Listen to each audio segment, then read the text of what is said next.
चतुर्दशी तिथि के महात्म्य के प्रसंग में रुद्र की उत्पत्ति का वर्णन महातपा मुनि कहते हैं, राजन, इसके अतिरिक्त सृष्टि के आरंभ में रुद्र के उत्पन्न होने की एक कथा और है। अब वह प्रसंग कहता हूं, यत्न पूर्वक सुनो। जब तपोरूप धर्ममय वृक्ष नष्ट प्राय हो गया था, उस समय प्रचंड तेजस्वी ब्रह्मा जी क्षमा रूपी अस्त्र धारण किए प्रकट हुए। उन परम प्रतापी प्रभु के आने का प्रयोजन था परम ज्ञान और तत्व को जानकर प्रजाओं की रक्षा करना। सृष्टि करने की इच्छा वाले उन महाप्रभु ने चाहा प्रजाएं उत्पन्न हों और इच्छानुसार जगत की वृद्धि हो, किंतु इसमें प्रतिबंध पड़ गया। अतः क्रोध से उनका मन क्षुब्ध हो उठा। फिर वे समाधिस्थ हो गए। अब उनके सामने एक ऐसा श्रेष्ठ पुरुष प्रकट हुआ जिसका अंतःकरण अत्यंत पवित्र था। उसके रजोगुण और तमोगुण सर्वथा नष्ट हो चुके थे। उसकी कीर्ति अचल थी। उस पुरुष में वर देने की पूर्ण शक्ति थी एवं अपार बल था। उसके शरीर की कांति काले और लाल रंग से संपन्न थी तथा नेत्र पीले रंग के थे। वह उत्पन्न होते ही रोने लगा। तब ब्रह्मा जी ने कहा, तुम मारुद, तुम रो मत। इस कारण उस पुराण पुरुष का नाम रुद्र हो गया। पुनः ब्रह्मा जी बोले, तुम एक महान पुरुष हो, तुम में सब कुछ करने की शक्ति है। तुम मेरी ऐसी सृष्टि का विस्तार करो जिसका रूप तुम्हारे ही अनुरूप हो। ब्रह्मा जी के इतना कहते ही वे तप करने के विचार से जल के भीतर चले गए। फिर उन देवेश्वर रुद्र के जल में चले जाने पर ब्रह्मा जी ने दक्ष प्रजापति की सृष्टि की। ब्रह्मा जी के अन्य मानस पुत्रों ने भी प्रजाओं का सृजन किया।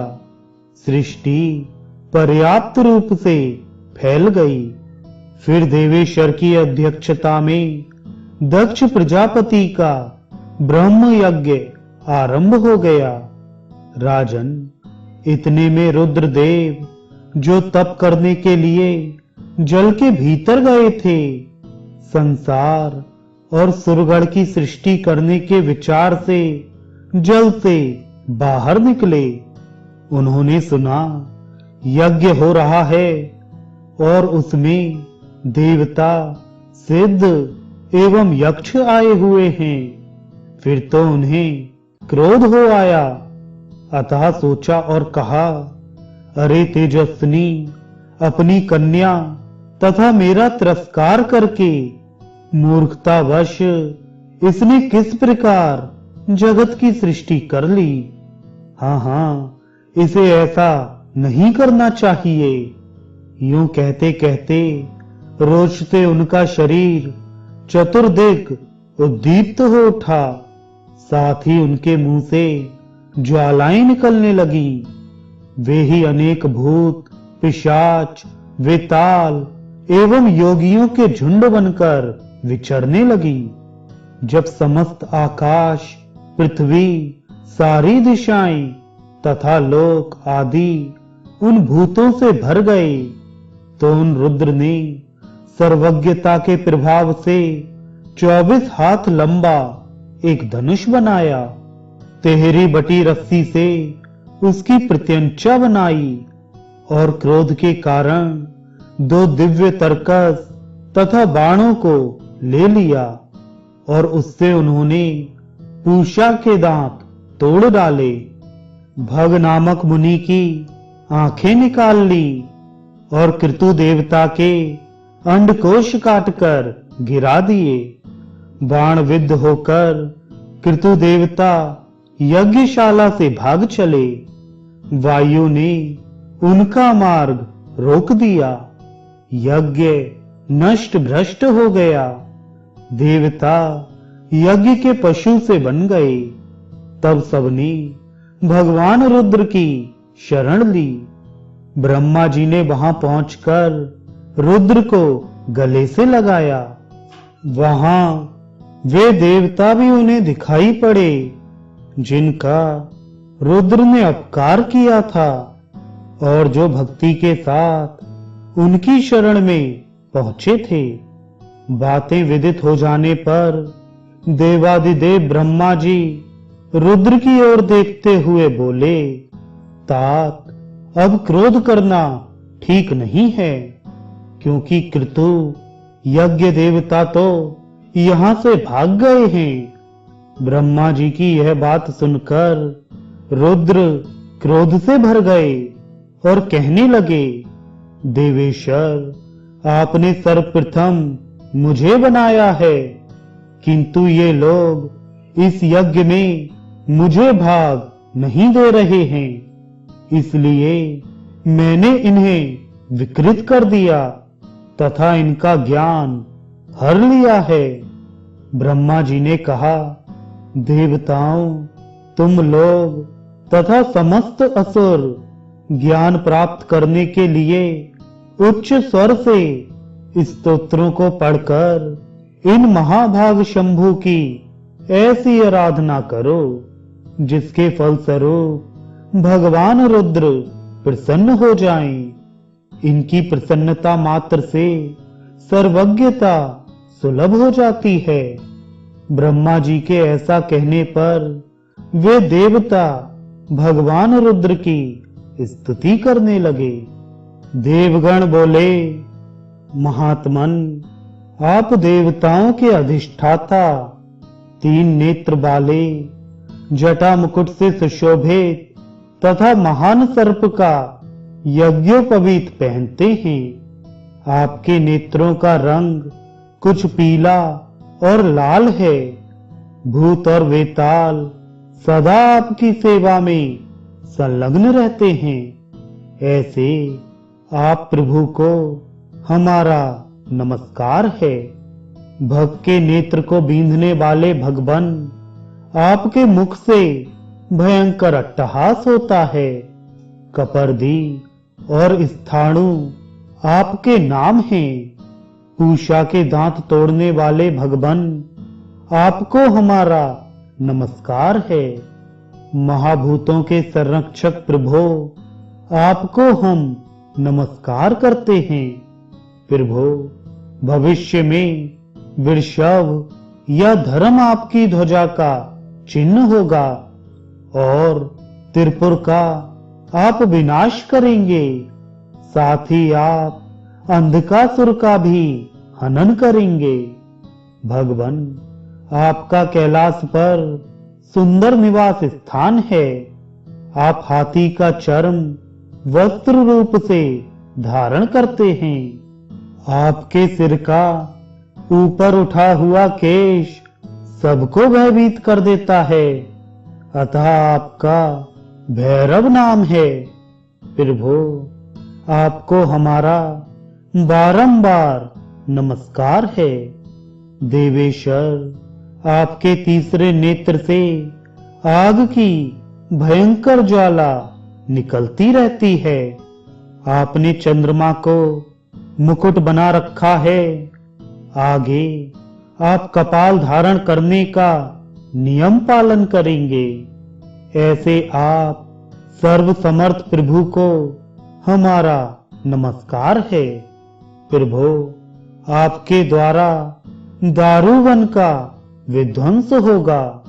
नीले कंठ एवं तीखे त्रिशूल से शोभा पाने वाले भगवान, आपने महान सर्प को कंकड़ बना रखा है। ऐसे तेज त्रिशूल वाले आप देवेश्वर को नमस्कार है। यज्ञ मूर्ते, आप हाथ में प्रचंड दंड धारण करते हैं। आपके मुख में वडवानल का निवास है। वेदांत के द्वारा आपका रहस्य जाना जा सकता है। ऐसे आप प्रभु को बारंबार नमस्कार है। शंभो, आपने दक्ष के यज्ञ का विध्वंस किया है। शिव, जगत आपसे भय मानता है। भगवन, आप विश्व के शासक हैं।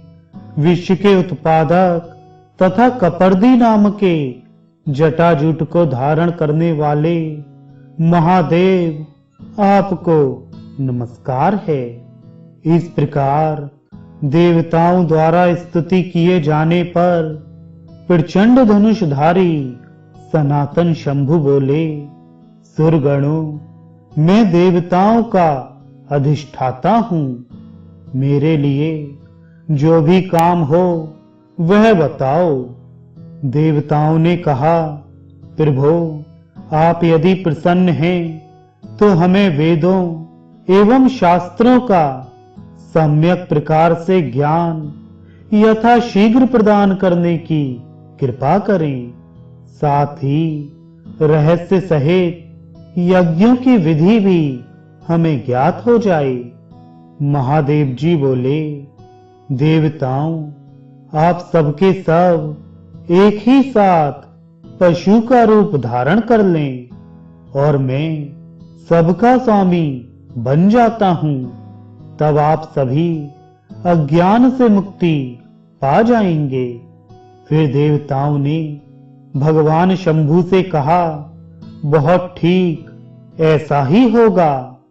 अब आप सर्वथा पशुपति हो गए। उस समय ब्रह्मा जी का अंतःकरण प्रसन्नता से भर गया।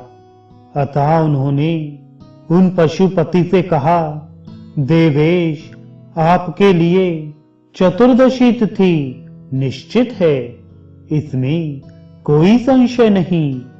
जो द्विज उस चतुर्दशी तिथि के दिन श्रद्धा पूर्वक आपकी उपासना करें, गेहूं से तैयार किए पकवान द्वारा अन्य ब्राह्मणों को भोजन कराएं, उन पर आप परम संतुष्ट हो और उन्हें उत्तम स्थान का अधिकारी बना दें। इस प्रकार अव्यक्त जन्मा ब्रह्मा जी के कहने पर भगवान रुद्र ने पूषा के दांत तथा भग के नेत्र पूर्ववत कर दिए। फिर सभी को यज्ञ की समाप्ति का फल भी प्रदान किया तथा देवताओं के अंतःकरण में परम विशुद्ध संपूर्ण ज्ञान भर दिया। इस प्रकार पर ब्रह्म परमात्मा ने पूर्व काल में रुद्र को प्रकट किया था। इसी कार्य का संपादन करने से वे देवताओं के अधिष्ठाता कहलाते हैं। जो मनुष्य प्रातः काल उठकर प्रतिदिन इस कथा का श्रवण करता है, वह संपूर्ण पापों से छूटकर भगवान रुद्र के लोक को प्राप्त करता है।